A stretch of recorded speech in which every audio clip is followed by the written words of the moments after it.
నేను అనేదల్లా నాకు అర్థం కాదు. ఇంకొక మాట కూడా చెప్పాలి చివరిగా, చాలా ఇంపార్టెంట్ ఇది. సరే కేసు వీళ్ళేదో పెట్టిరియాలి, ఎఫ్ఐఆర్ పెట్టిండ్రు. ఫార్ములా ఈవోలు కూడా ఏం చేశారు తెలుసా? ఇక వాళ్ళు కూడా కేసు వేసారు. ఎందుకంటే ఒరిజినల్ అగ్రిమెంట్లో ఏముంది, ఏం డిస్ప్యూట్ వచ్చినా ఆర్బిట్రేషన్ కోవాలని ఉంది.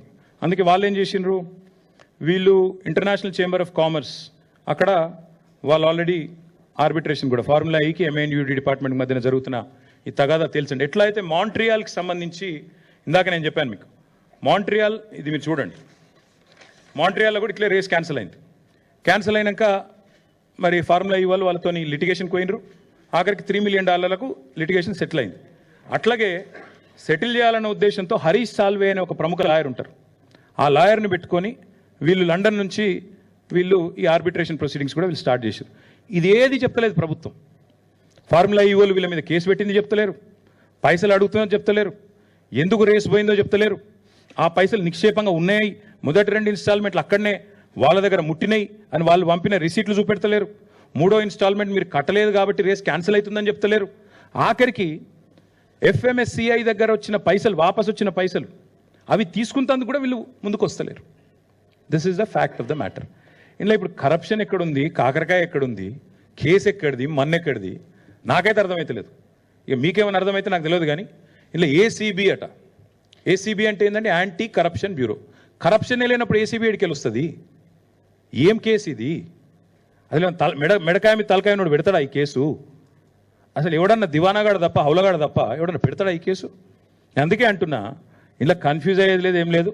రేవంత్ రెడ్డి చేసే మరొక లస్కోరు ప్రయత్నం మాత్రమే ఇది. నరేందర్ మీద, లగచర్ల రైతుల మీద మొన్న చేసిండు. సరే 37 రోజులు కొట్లాడి 37వ రోజు ఇలా మా సోదరుడు బయటకు వచ్చిండు.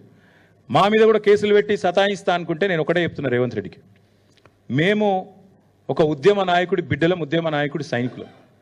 ఏనాటికైనా చెప్తున్నా రేవంత్ రెడ్డి, నీలాంటి చిల్లరగాళ్ళ కేసులకు, నీ లత్కోరు పనులకు భయపడేటోడు ఎవడు లేడు. నువ్వు మా ఇంటికి కూడా వీకలేవు, అది కూడా చెప్తున్నాను. నువ్వేం చేసుకుంటావో చేసుకో, భయపడేటోడు లేడు, లీగల్గానే కొట్లాడతాం, అది కూడా చెప్తున్నాను. ఇప్పుడు నేను చెప్పిన ప్రతిదీ మీకు ఇస్తా, కాపీలు చూసుకోండి. రేపు ఏసీబీ అడిగితే వాళ్ళకదే ఇస్తా, పోలీసు వాళ్ళు అడిగితే వాళ్ళకదే ఇస్తా, కోర్టులో కూడా గివే ఇస్తా. బరాబర్ చెప్తున్నా, నేను తప్పు చేయలేదు కాబట్టి నాకు ఆత్మవిశ్వాసం ఎక్కువ, ఆత్మస్థైర్యం ఎక్కువ. ఏ తప్పు చేయకపోయినా కేసు పెడతా అంటే పెట్టుకో, తప్పకుండా ప్రజలు అన్నీ కూడా అధ్యయనం చేస్తారు, అన్నీ కూడా అర్థం చేసుకుంటారు. మా ఎంబడి ఎందుకు పడుతున్నావు మాకు తెలుసు, మీకు తెలుసు. అమృత్ స్కామ్ గురించి మాట్లాడబడితిమి, మూసి లూటీ గురించి మాట్లాడబడితిమి.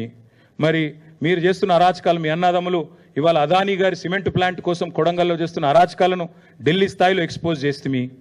నీ అదానీతో మీ వాళ్ళు అంటగాగుతున్న విధానం, మీ సీక్రెట్ మీటింగ్లు బయట పెడితివి కోహినూరు హోటల్లా. ఇవన్నీ చూసినాక సహజంగానే నీకు కొంత కడుపుమంట ఉంటుంది. మేము అర్థం చేసుకోగలుగుతాను నీ బాధ. కానీ ఇక్కడ భయపడేటోడు ఎవడు లేడు. నువ్వేం చేసుకుంటావో చేసుకో.